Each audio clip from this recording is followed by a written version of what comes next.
Welcome everyone to the Dream Builders podcast. I am super excited for this upcoming episode because in this episode we'll talk about a critical skill that we never learned to use at school, but is so critical in business. So if you are a working professional or an organizational leader, you might want to listen to this because my next guest is all about teaching this critical 21st century skill and it is about how you can listen others into existence.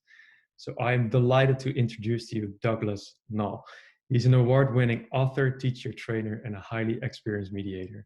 And Doug's work carries him from international work to helping people resolve deep interpersonal and ideological conflicts, to training life inmates to be peacemakers and mediators in maximum security prisons. So Doug, thank you so much for coming on the Dream Builders podcast. It's not often I get to talk to my European friends, so it was fun getting up early. Thank you so much. And thank you for waking up at like 6:30 in the morning to be here. So, Absolutely. so Doc, before we talk about your current work and what you do as a mediator and peacemaker and so on, I would love to know more a little bit about your move because you have been running a very successful career as a trial lawmaker and you quit that and now you're a peacemaker. And can you tell us a little bit more about that underlying motive for why that change and why that transformation? Yeah, it was a journey for sure. So I entered the practice of law in California in America in 1977 and started. I worked for a judge for a year, and then I um, entered private practice in 1978 and immediately started trying lawsuits. And my partners wanted me to become a big time trial lawyer, and I did. And I started trying cases like within months of joining the firm and did that for 22 years. In the mid 1980s, we were talking before about my other life as a ski instructor. And Yeah. I was teaching skiing part time at the time during those years, and I was working on my very certification levels as a ski instructor. And the level 3 in the United States is the highest level and most difficult certification to get. And I'd taken the exam several times and passed my technical in teaching, but couldn't pass my skiing. My skiing wasn't strong enough, so I decided to take up the martial arts to cross train. And eventually, I was awarded I was awarded my first degree black belt, and then a year or two later, my secondary black belt. It took me about 7 years of hard training to get that. And my teacher called me in one day and said, "You're done here. I'm not teaching you anymore. You're a lawyer, kind of an asshole. Arrogant. Yeah, I won't teach you anymore until you learn Tai Chi." Which was a death sentence because you never really mastered Tai Chi. So, but anyways, I started studying Tai Chi, and Tai Chi had two interesting paradoxes. The first is the softer you are, the stronger you are, and the more vulnerable you are, the more powerful you are. Soft to be strong, vulnerable to be powerful. Did not compute. So, but I kept at it, and eventually these paradoxes seeped into my soul. And so one day, some years later, I was uh, in the courtroom trying a case and cross-examining somebody, and the thought came to me, what the heck am I doing in here? So after that trial, I had a vacation plan. One of my other hobbies was whitewater rafting. I used to be a part-time professional whitewater river guide, and so I'd run the rivers in the summer and ski on the water in the winter. And on that trip, I spent a lot of time thinking about how many people I'd really served as a trial lawyer, and concluded that I really hadn't served that many people, and decided right then and there that I didn't want to do that anymore. And I didn't know what I was going to do. So I came back to California after that trip and was driving down out of the mountains to my office and heard a public service announcement on our local public radio station for a master's degree in peacemaking and conflict studies. And it caught my attention. And I enrolled. And for 3 years, I was a full-time graduate student again. Oh, wow. 20 plus years after law school, I was in graduate school again and teaching law as a law professor and also trying cases as a lawyer. I was a pretty busy guy. Uh, the people that trained me were absolutely geniuses and just completely changed my whole view of life. They are the university was Fresno Pacific University, which was the West Coast Mennonite University, and I'm not a Mennonite, but I was trained by the Mennonites and deeply steeped in restorative justice and peacemaking and human conflict, and that's when I started getting interested in neuroscience. And they didn't know anything about neuroscience, but I was introduced to John Allman at Caltech, who helped me get started in the field. And in 2000, I quit. I quit my job as a trial lawyer. I gave him 1 week's notice and walked out. Wow, A a long one time week. coming, but I left $10 million on the table, and I just walked away from the whole practice, everything, and opened up my own peacemaking practice on November 1st, 2000, and that's how it started. Best decision I ever made. Not so great financially because I don't make nearly as much money as I did when I was a lawyer, but I have done some really amazing things that I would have never been able to do as a lawyer, and I've helped tens of thousands of people that I would have never helped as a lawyer. So my life is extremely fulfilling, and it just goes to show you that money doesn't mean anything if you have a meaningful life. Wow, a 1 week notice, doc. I mean, that's a quick decision, I would say. But tell us a little bit more about that. Not only that decision process, but your journey afterwards. So you have a very successful career. You're moving to something that is new, that is unknown, Right. that you perhaps want to do. You're inspiring like thousands of people right now. But in the beginning, how was that feeling? How did you build the steps to get where you are now? I think that's very The important. Obviously, I did everything that told my clients never to do. I didn't have a business plan. I didn't have any savings. I mean, it was just a leap of faith.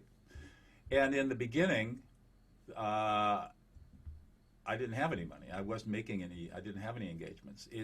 The thing that I've learned, the thing about this work is it's all by referral. People have to know who you are, and I had a reputation as being a ferociously tough trial lawyer, but not a really effective peacemaker and mediator. So it took some time for people to recognize that this leopard had changed his spots, and and so for the first year or two, things were pretty quiet.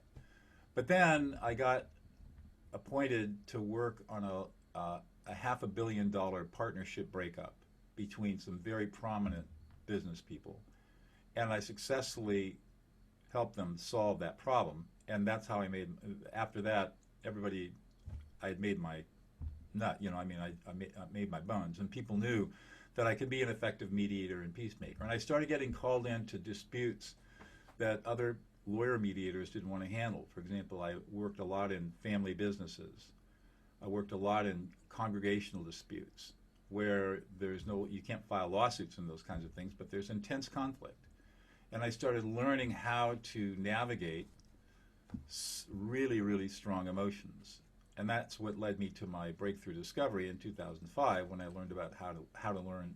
I learned all about listening to emotions. And then after that breakthrough came through, that's when I started teaching this idea and was teaching graduate school and at Pepperdine University at the School of Law. And then some years later, after the financial crisis, Laurel Coffer and I started the Prison of Peace Project. And so things just sort of evolved. And, the universe takes away and the universe gives over the course of these years. And it was an evolutionary process. And along the way, I had to grow. Being a trial lawyer and a secondary black belt, my teacher was right. I was pretty full of myself, and I had to learn how to soften, and I had to learn how to be present, emotionally Mhm. present, Mhm. and I had to learn how to be a mature human being because I was almost always walking into conflicts where I was dealing with a lot of immaturity, emotional immaturity. That's what conflict is caused by. It's caused by emotional immaturity. And so there was a lot of growth. And I had a lot of opportunities to grow. I was very busy in the early 2000s with Mobius Executive Leadership. I'm still a senior consultant with them. And they sent me overseas to the Middle East and to Europe to teach and train. And I learned a lot being exposed to different cultures and talking to people about conflict. And so it was experiences like that that grounded me and rounded me out. And, I'm 70 years old and still growing. I'm not even close to being finished. So, I and love that's, that. Yeah. that's part of the life. That's part of the life. You just Mhm. start growing. So that's basically what happened. And the business model changes. I was very busy with a professional practice, and I still do some mediations and arbitrations, but now I'm really interested in training and teaching and writing and teaching people how to de-escalate, how to become emotionally competent, how to overcome a lot of stuff that we're born with that doesn't serve us well in adulthood, and how do we overcome all that? And it's really quite easy once you know the tricks. And so I'm teaching people what the tricks are. I would love to know the tricks, but Talk before about it. before we're going into that, you said you're 70 years old, you're still growing, which I love, right? Many people perhaps go with pension right now and they don't do anything anymore. So I love the fact that you're growing and evolving and learning, and that you're also still educating others. I think that's really, really inspirational. So if you're looking back at all the experiences that you had in your life, what is perhaps the biggest learning lesson that you had as an entrepreneur right now? Well, as an entrepreneur, the biggest lesson I've learned is don't ever give up. I went online. I was an early adopter. I was online back in the 90s with AOL and Earthlink and all that dial-up phones. And in fact, even before that, I was instrumental in getting our law firm to go to computers. We had a network system pre-DOS, pre-Windows, all the way along before all of that. We had actually had a network system, and I forget what the name of the operating system was, but it was quite sophisticated, and we were using Corel's word processing program, and it was quite the cat's meow. And then in the 1980s, of course, 83, I think it was, that Microsoft released its first computers with the disk operating system, DOS, and Apple came out with the Mac. And they weren't networked at all. There was no networking going on until the 90s. And then in the 90s, we started networking PCs together. And, my programming goes way back. I learned how to program. I learned how to code in college in 1969, 1970 at Dartmouth College. I learned basic programming, beginner's all-purpose symbolic instruction code from the guy who invented it, John Kemeny. So being comfortable with technology and computers was really easy for me. So when the financial crisis hit, my professional practice dropped, and I said, gee, I need to get online and start teaching people stuff. Well, what do I know? Well, I know a lot. So I started building online courses, and in those days, the platforms were not nearly as sophisticated as they are now, and nobody knew what a sales funnel was. And Exactly. so, so I actually built an online course, and I learned, got WordPress got started up, and so I had my first WordPress sites and plugins, and that's how it started. And then as time goes on, you start learning. I learned more and more about marketing. I learned how to do copywriting. I learned about content marketing, SEO stuff. I mean, everything that you need to know as an entrepreneur. I mean, what I learned was that as an entrepreneur, it's not good enough just to have subject matter expertise. You've got to have 200 other skills to make yourself visible. And so today, I do all my own video work, all my own video editing, all my own audio work. I do all my own content creation, including writing, posting, blogging, all that stuff. I have 5 websites that I maintain and operate. One of my primary website is where I put most of my attention. And I've got 4 online courses that I market. And that's enough to keep anybody busy. And I'm constantly learning new skills. I'm currently studying under a guy by the name of Brian Morgan, who is a brilliant writer and teacher. His company is called Think Deeply, Write Clearly, and it's a whole new way of thinking about writing copy, not in the traditional copywriting format. But on the other hand, I'm still studying copywriting. And so for people who are thinking about going out on their own and doing their own business, I say go for it. But just recognize that you're going to be engaged in a lifelong series of learning all these different skills that you may someday delegate, but you can't delegate a skill until you know what it is, because you can never manage the performance of somebody unless you understand what it is they have to do, because you can do it yourself. Yes.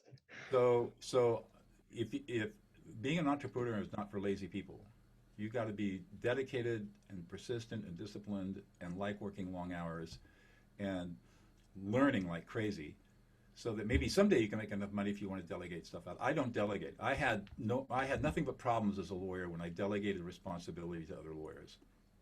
I love working by myself. There's only one person responsible for results, and that's me. And I don't have to worry about somebody not doing what they're supposed to do because they don't want to.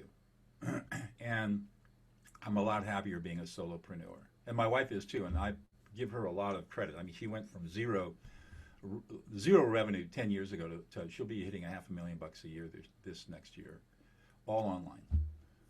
And then it's gonna just exponentially grow from there. I mean, it's amazing. And that's the other thing. Oh, wow.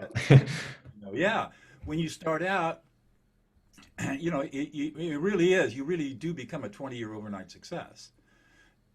And the overnight success occurs because you spent 19 years building the business, and then finally it clicks, or it starts to grow, and then the growth just becomes exponential. It's like a COVID spike. Very flat for a long time, and boom, goes vertical. And that's what happens in these businesses. But when most people give up because it's flat for a long, long, long time, they're not making any money, and they're putting money into their business and a lot of effort, and nothing's happening. Screw it. I'll go do something else. I'll chase another bright, shiny object. Yeah. And they don't hang in there long enough for it to go. And there is no such thing as making money fast online. You read all these affiliate marketers. I've tried that. I tried affiliate marketing, and in my opinion, it's a bunch of BS. And I mean, if the best way to survive, to do something online, is to have an online product or service that you could create and deliver yourself. That's where the real money is, because you're not working for somebody else, and you don't have to constantly find new customers. If you think about it, if you sell a course for let's say $189 or let's say $200 US, and you have 1,000 willing buyers, and you can create 2 to 3 courses a year that everyone will buy. Do the math. That's a lot of money. Yeah, definitely. So you don't need a mailing list of 10,000 people. What you need is a mailing list of a couple of thousand fanatically loyal people who love your stuff and will buy whatever you have to sell, as long as you stay in high integrity. And so that's my marketing strategy. I'm not trying to market to the millions. I'm really trying to find people who really, really, really like my stuff, learn from me, and it improves their lives in dramatic ways, so that they will buy, as I come up with new ideas, new courses, they will continue to buy from me. And that's the secret. Awesome. You don't need the big numbers. You just don't need those big numbers.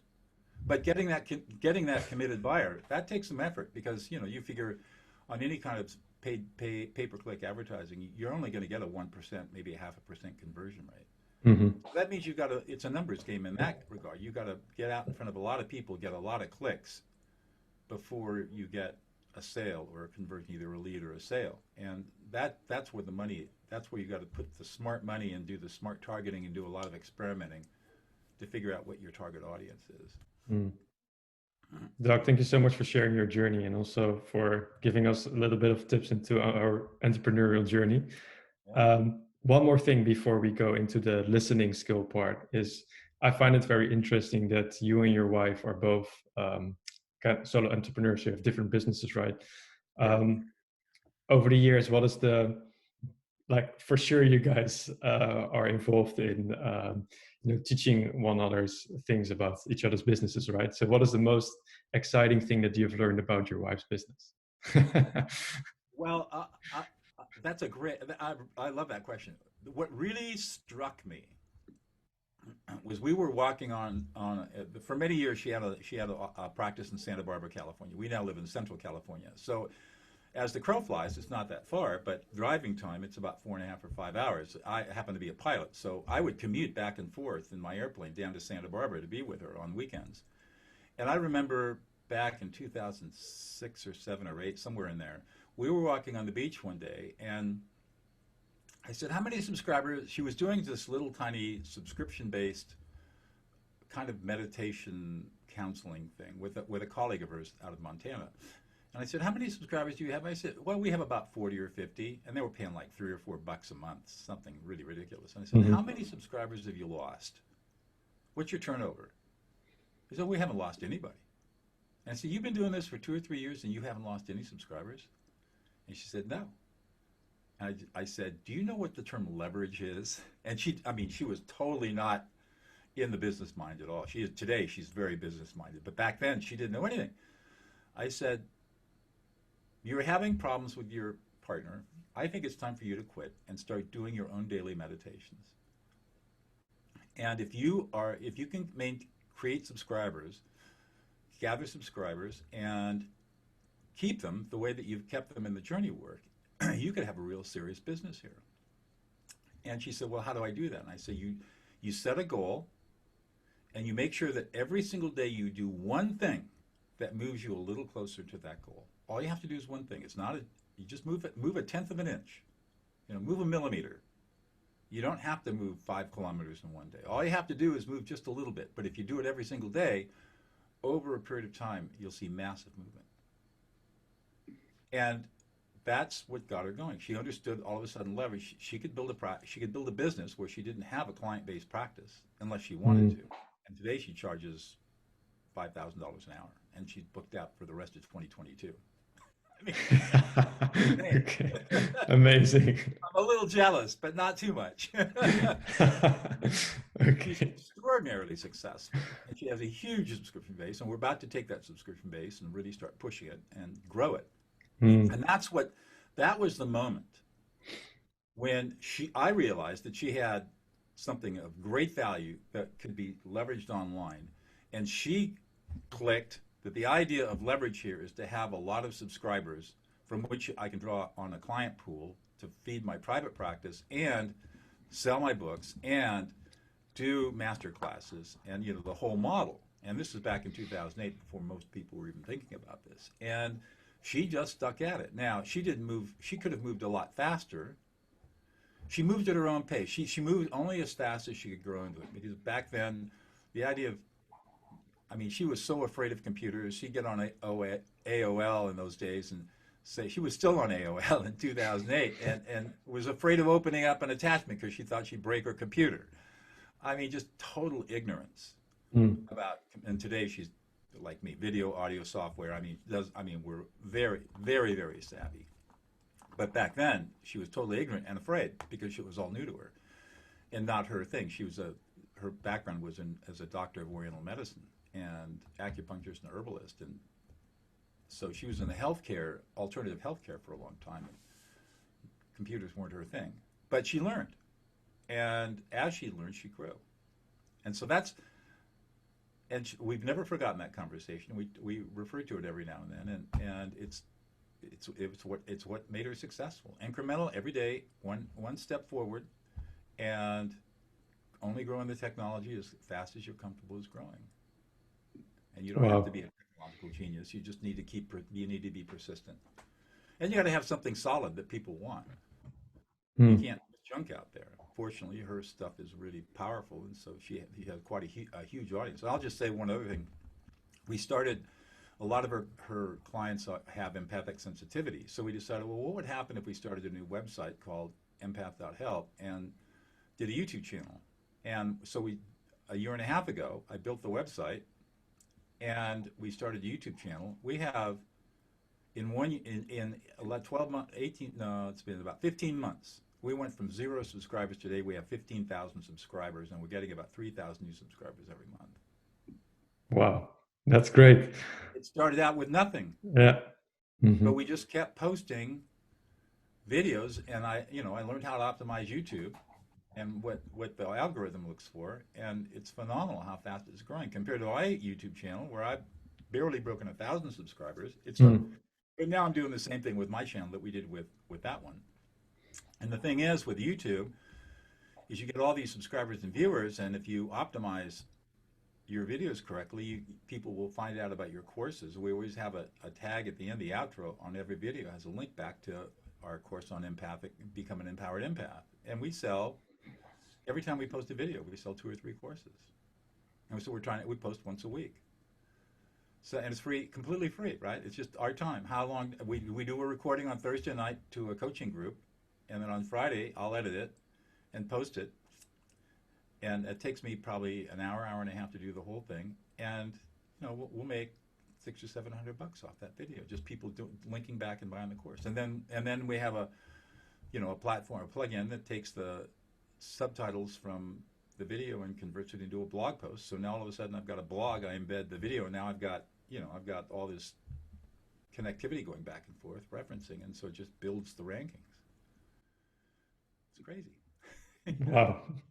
All right. Doc, let's talk about that critical skill.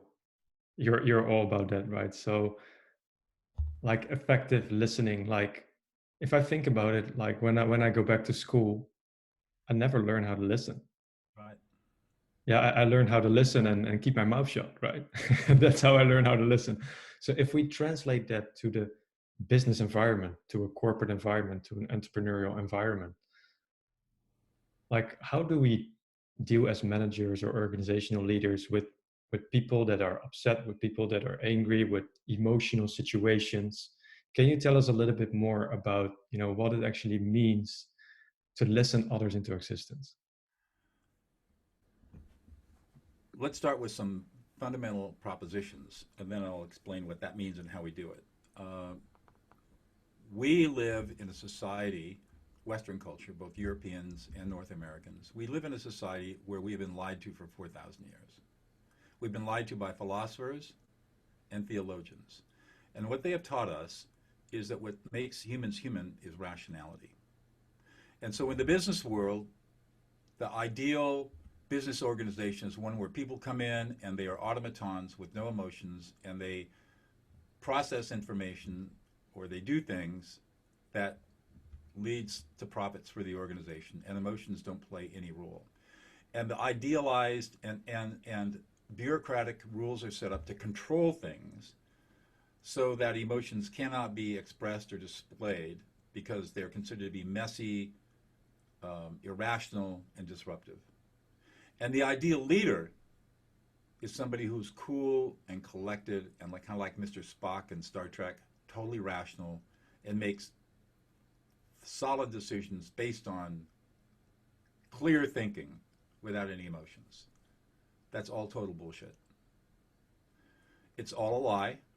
And the reason that we have so many problems, like the great resignation that's happening in the United States right now, where people are just resigning left and right from their corporate jobs, the reason for all of that is because there is a fundamental truth that neuroscience has uncovered that the rest of the world hasn't picked up on yet, and that is that we are 98% emotional and only 2% rational.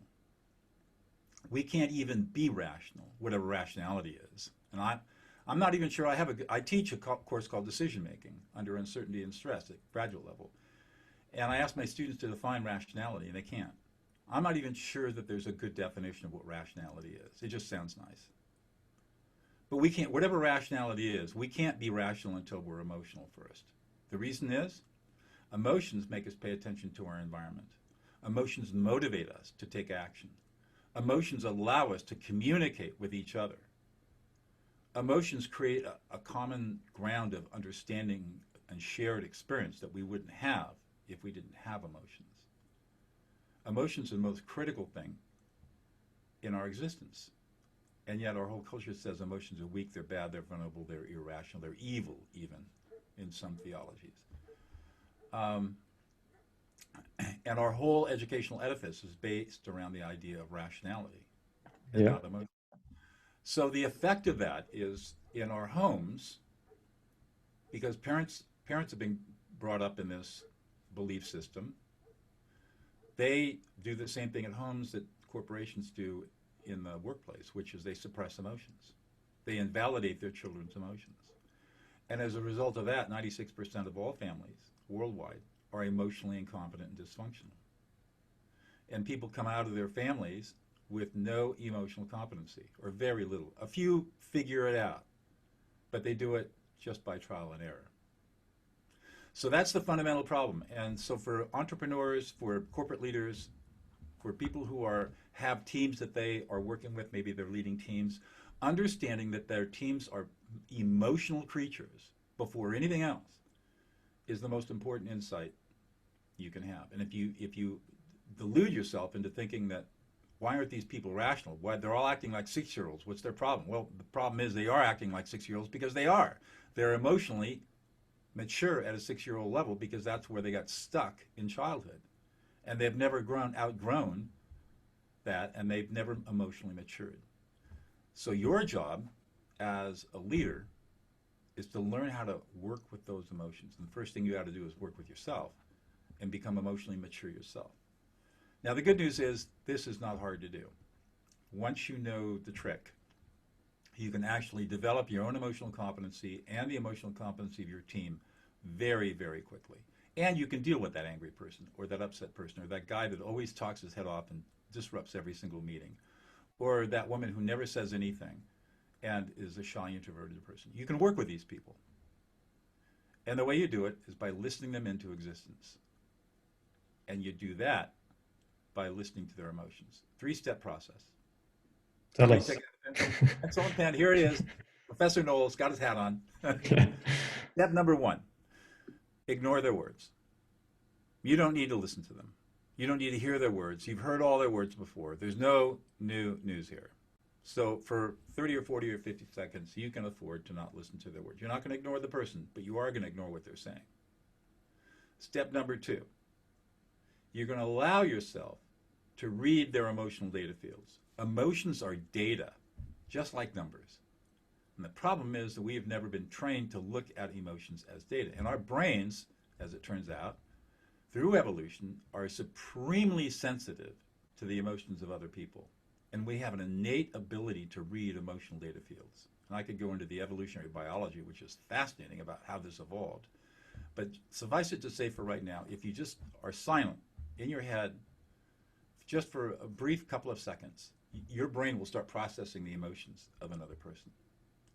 And so you're going to read the emotional data fields. It's a fast, effortless process. And then the third thing you're going to do, and this is the stumbling block for most people, is that you're going to reflect back the emotions with the you statement, not an I statement. And you're not going to ask questions.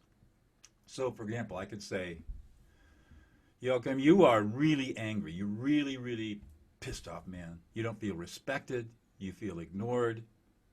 You don't feel appreciated. You don't feel supported. You feel like you've been treated really unfairly, and it's really, really frustrating for you. And you're a little anxious around it.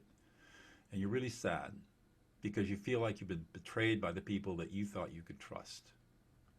And that's really, really upsetting for you. The whole thing just makes you really angry.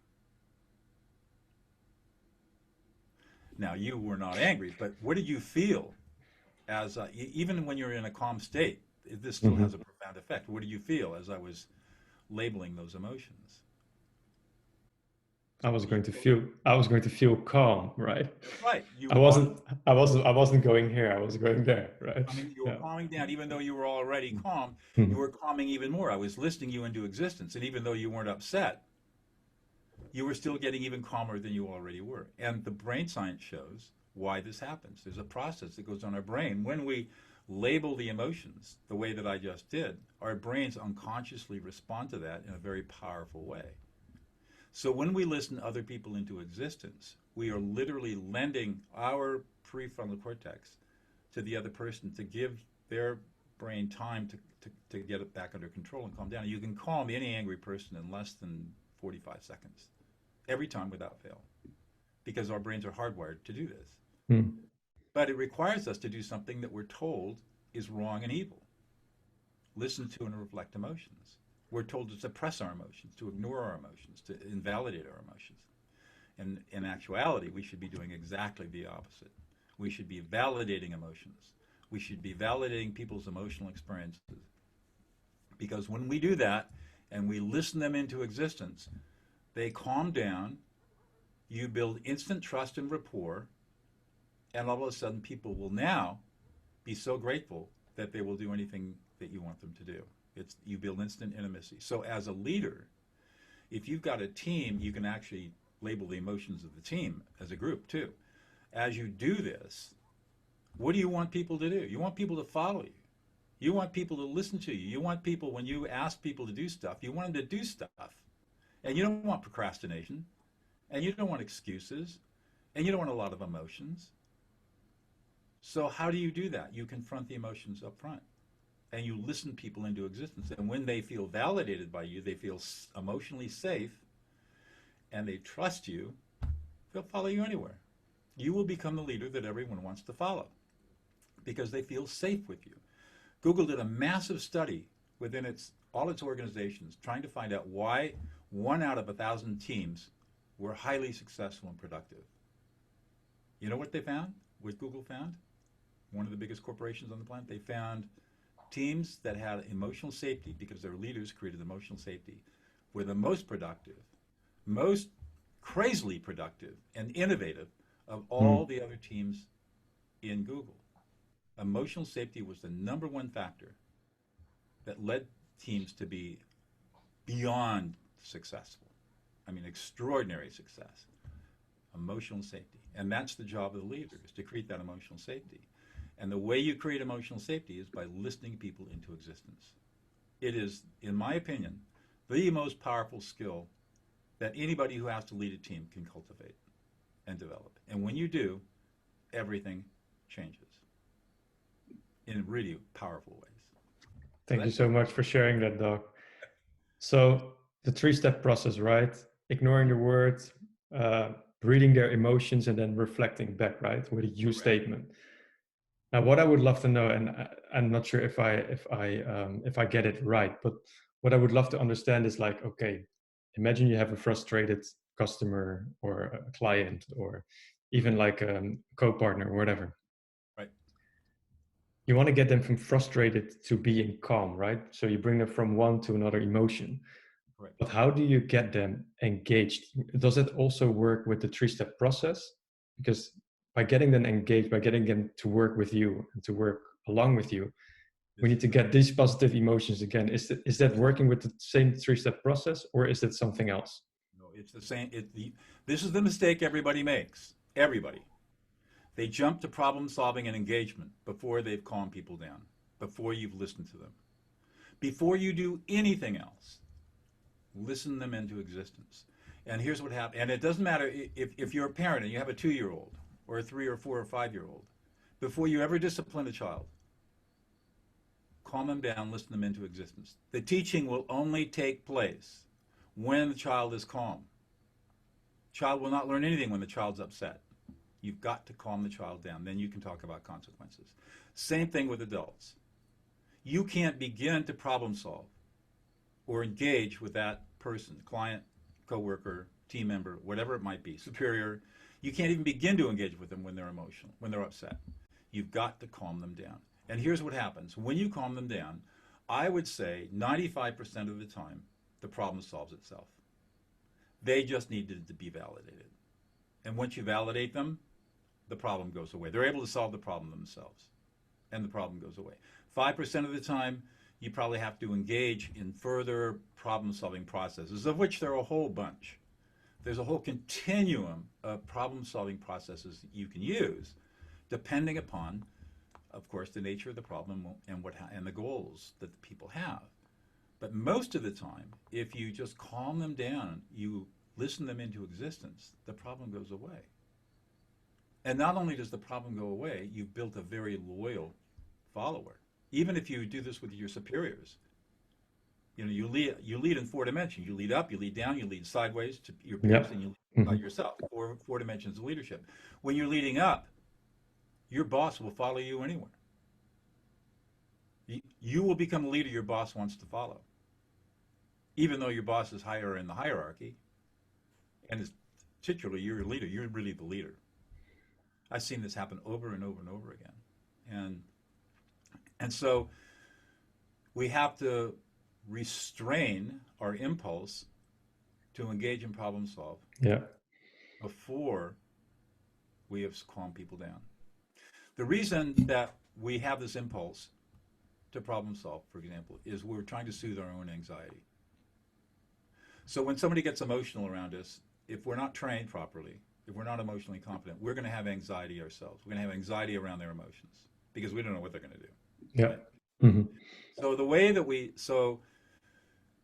So what happens is we say, well, if you just did this, this, this, and this, they would probably go away. And now, of course, all that does is really get the other person even more frustrated and angry. What we're trying to do at an unconscious level is tell them how to fix their emotional problems so they stop being emotional. And if they stop being emotional, I'll stop being anxious. So we jump to problem solving as a very unconsciously, but very selfish, self-soothing process.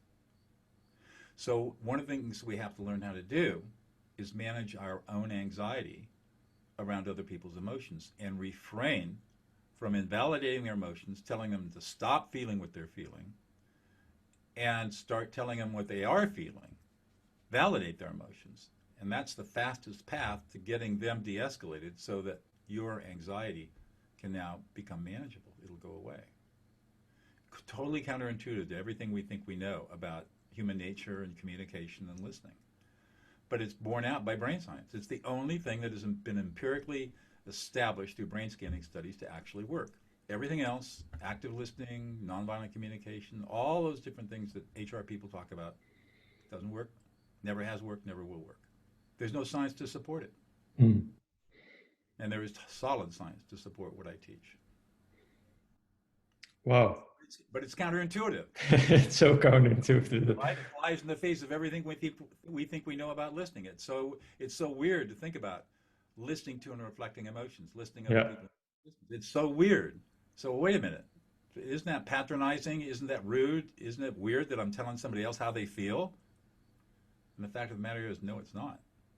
It's what our brains are crying out for. Our brains want to be validated. Our whole people want to be deeply validated. They've never been validated before in their life. They've never been emotionally safe. They are crying out for emotional safety.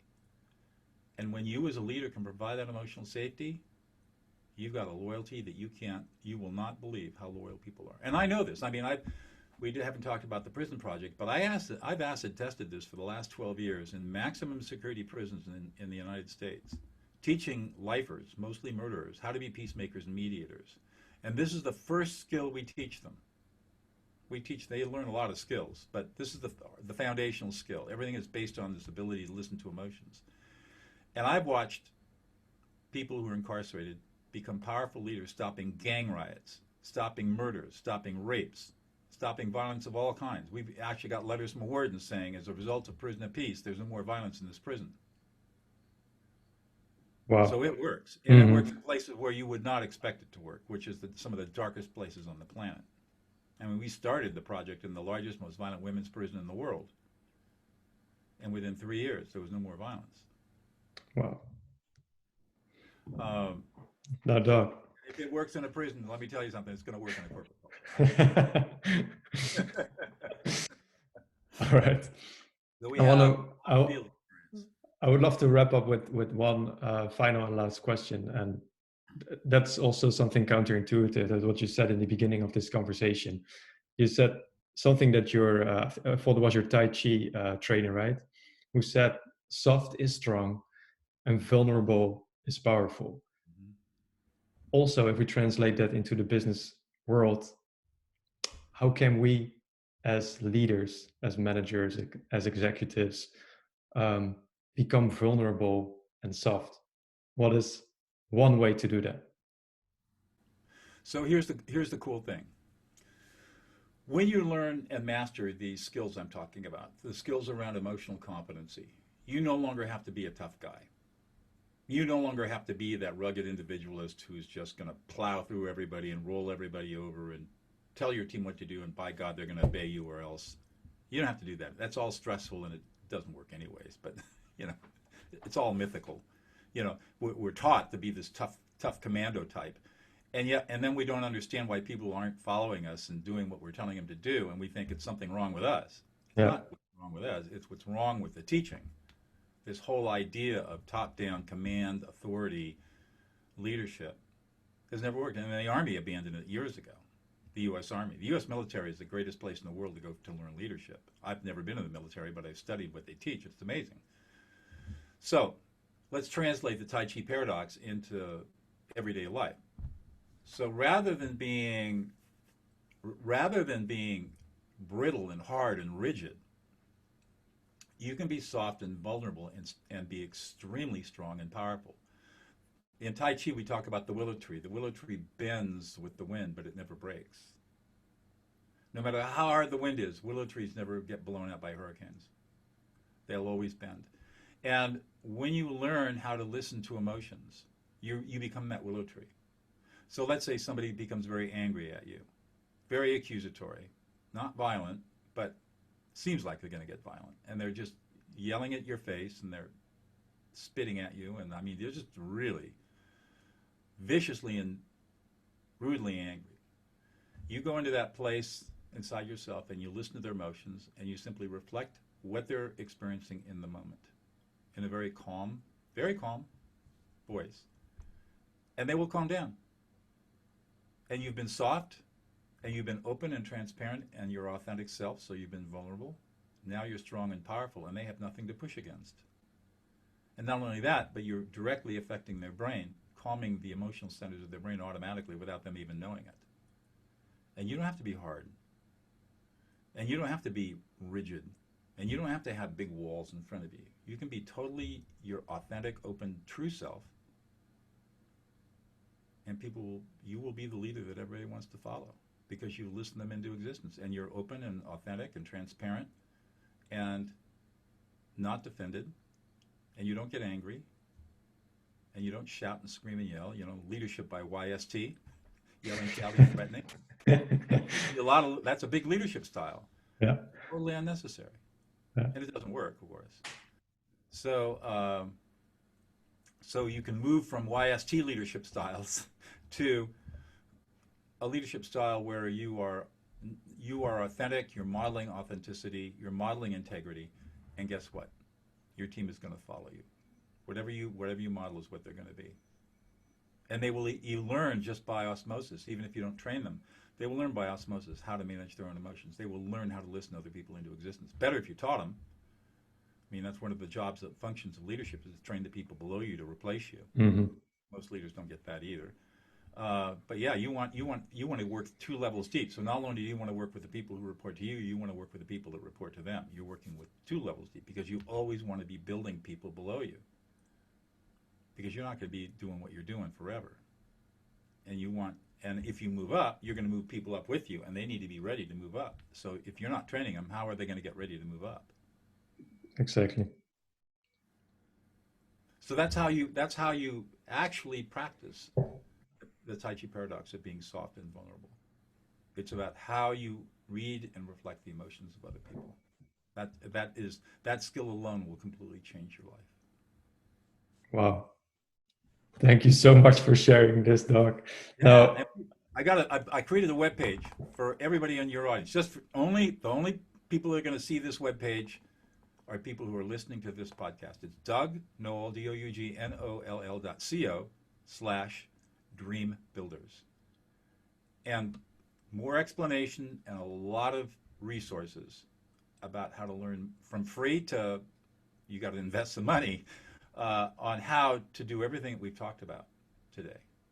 So they're there for your audience, DougNoll.co/DreamBuilders. And that's where people can go to learn more about this work and how they can transform their lives in the way that I've described. And anybody can do it. If I can train a murderer to be a peacemaker, right? Definitely. Douglas, thank you so much for this wonderful conversation, for doing this, for sharing your insights and your energy as well. I will drop that very specific link in the comments of this episode. So I encourage everybody who resonates with what we were talking about moving from corporate to entrepreneurship, or about the listening skills. I really encourage everybody to go to that link so that you can learn more about listening others into existence. So, Doc, thank you so much for this conversation, and yeah, who knows, we see each other in the future soon. I hope we run across each other. I really love having conversations with you. It's really a lot of fun. All right. Thank you, Doc.